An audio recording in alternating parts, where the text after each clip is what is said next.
Good afternoon. So our next speaker is addressing the OGRA delegates for the first time as Minister of Transportation. Member of Provincial Parliament for Elgin, Middlesex, London, Jeff Yurek is a proud lifelong resident of St. Thomas, Ontario. Having grown up with the family business, Yurek Pharmacy Limited, Jeff's natural ability and desire to help others directed him to follow in his father's footsteps. He graduated from the pharmacy program at the University of Toronto in 1995.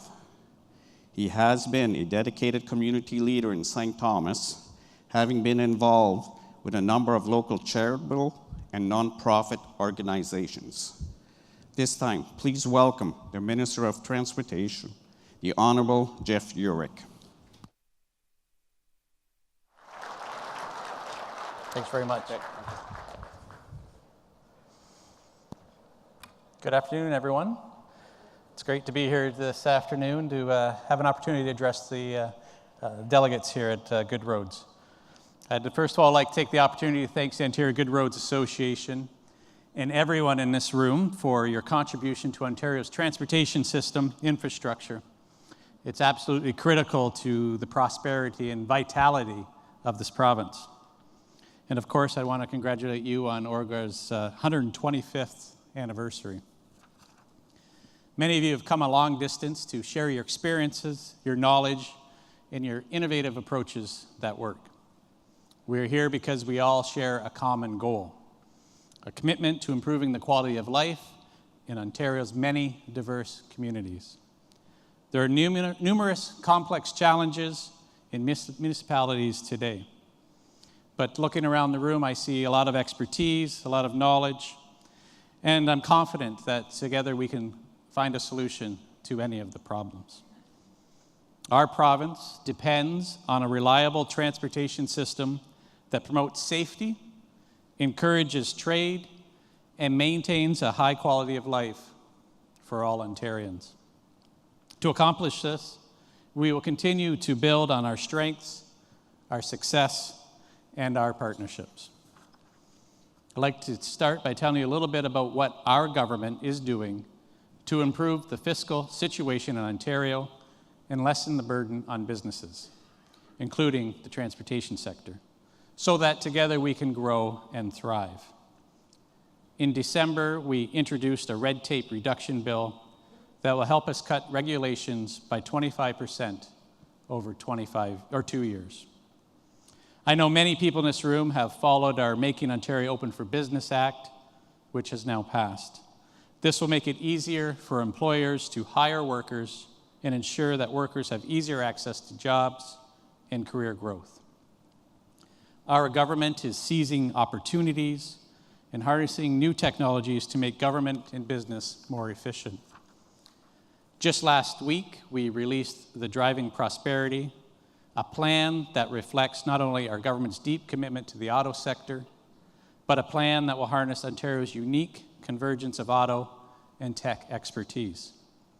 It will fully exploit our advantage in designing and building the next generation of vehicles.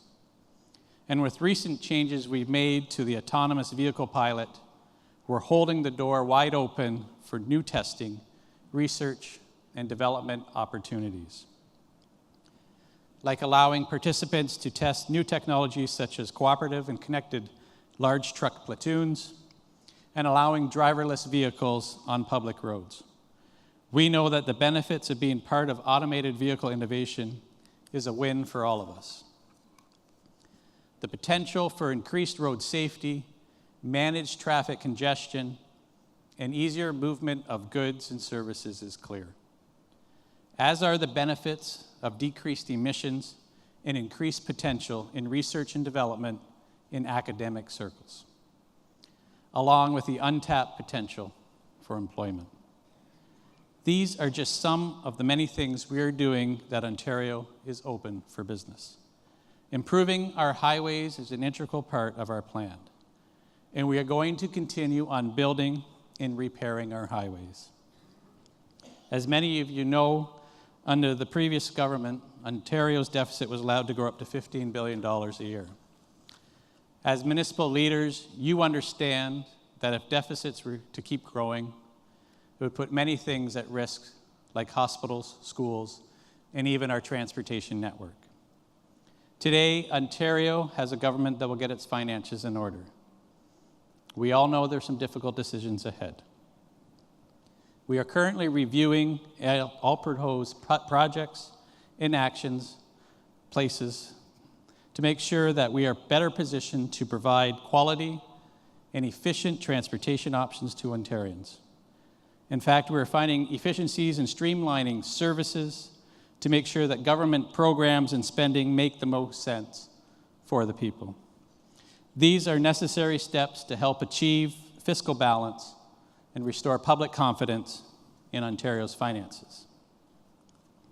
The good news is that we have already started making progress to restore fiscal discipline in Ontario. A couple weeks ago, Minister Fedeli and the President of the Treasury Board, Peter Bethenfalvy, confirmed a $1 billion reduction in the province deficit, largely driven by increased economic activity from consumers and businesses.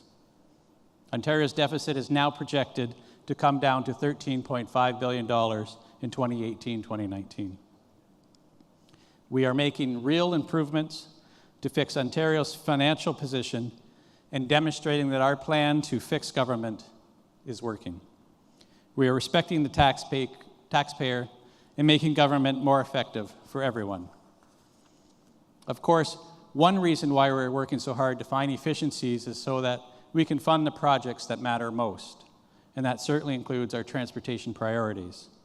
We want to keep people and goods moving by improving our transportation network.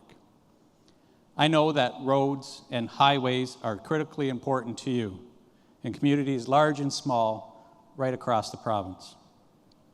Highways are virtual lifelines for accessing services and doing business. They play a significant role in the social and economic well-being of residents and contribute to a higher quality of life. Each road and highway in this province serves the people of Ontario and the industries that rely on highways to deliver the goods. Whether through roads or transit, we will partner with municipalities to build the kind of transportation infrastructure that best serves the needs of each community. Our government stands by its campaign commitments. Work continues on the potential six-laning of Highway 401 to Highway 416 on the road to Ottawa. And speaking of Highway 401, I hope to have an announcement soon about our plans to increase safety on the highway. We're moving forward towards 4 lanes on Highway 17 west of Arnprior and Highway 3 between Leamington and Windsor. We are delivering on what we promised. As I said before, the Ministry of Transportation is also moving forward on major projects like the Highway 400 and 427 expansions. The twinning of Highway 69 between Sudbury and Parry Sound and Highway 17 between Kenora and the Manitoba border. Looking ahead, our government will present its first budget.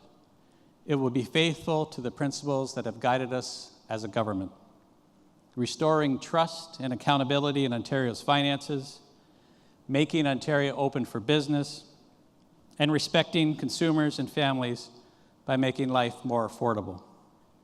The Minister of Finance is still consulting on the budget, but I can assure you that he, a former mayor, knows the importance of roads and highways in our communities.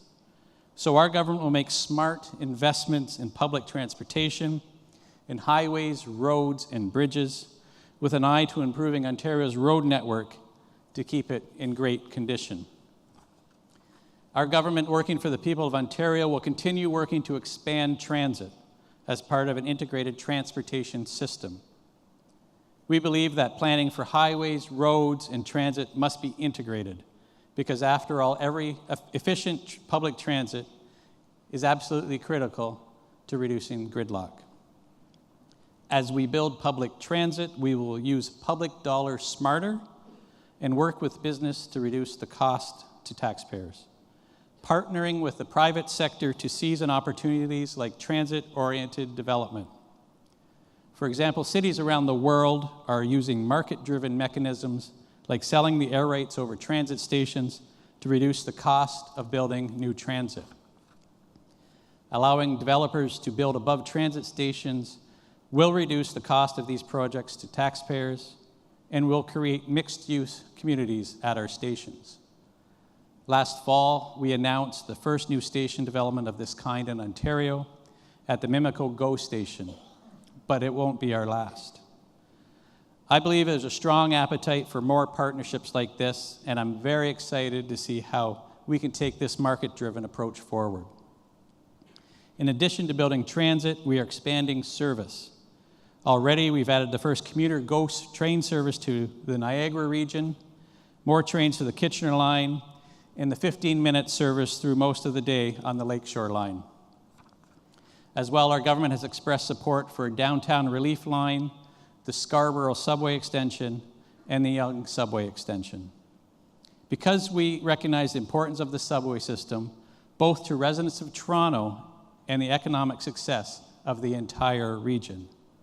We also recognize that people have been waiting far too long to see these projects happen. The necessary investments to maintain and expand the subway system can be delivered directly by the province. That's why we recently agreed with the City of Toronto on a joint terms of reference to guide the discussion about how our two levels of government can work together in partnership. Together, we are working to ensure that more subway lines will get built more quickly. Our government's position remains unchanged. An upload of subway infrastructure to the province will get transit built faster and fulfill our campaign commitment to the building and maintenance of new and existing subway lines. We are working with Toronto in good faith. The terms of reference commit both parties to assess options that move past the status quo. This includes a realignment of transit responsibilities.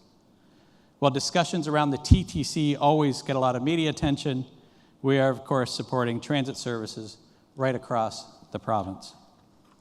To help Ontario's municipalities continue to get ahead and prosper, we recently provided $364 million in gas tax funding to 107 municipalities that provide public transit service to 144 communities across Ontario. These communities represent over 92% of the Ontario's total population. Municipalities receiving gas tax funding can use these funds towards their public transit at their own discretion, including upgrading transit infrastructure, increasing accessibility, purchasing transit vehicles, and adding more routes and extending hours of service.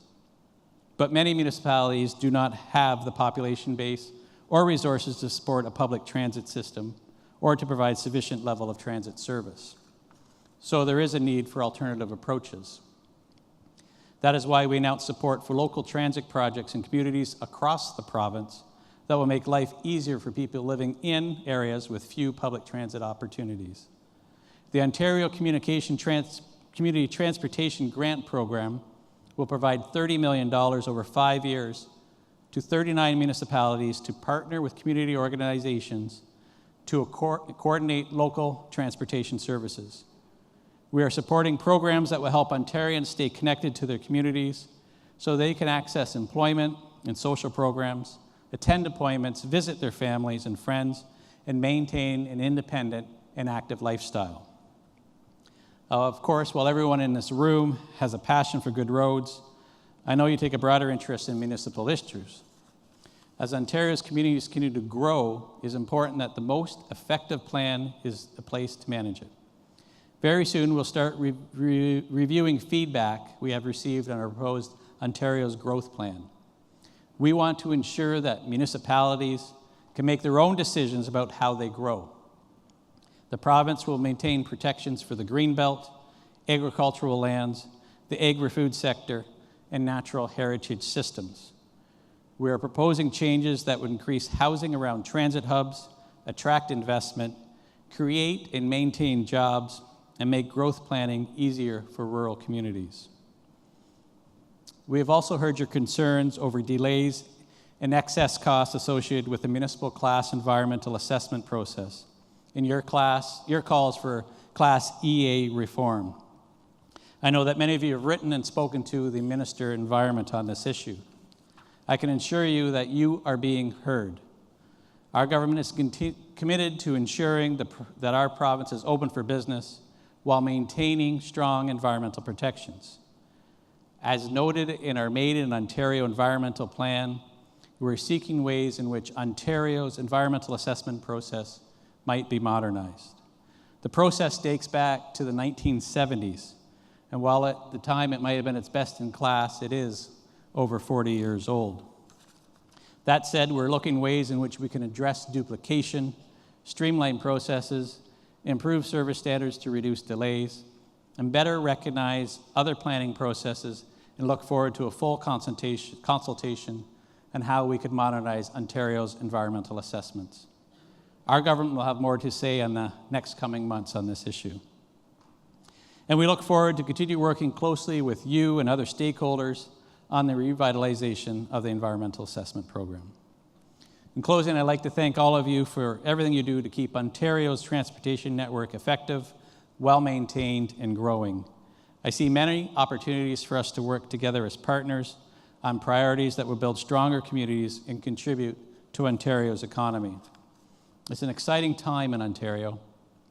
I'm looking forward to achieving great things together in partnership with our municipalities, and I hope you enjoy the remainder of this conference. Thank you very much.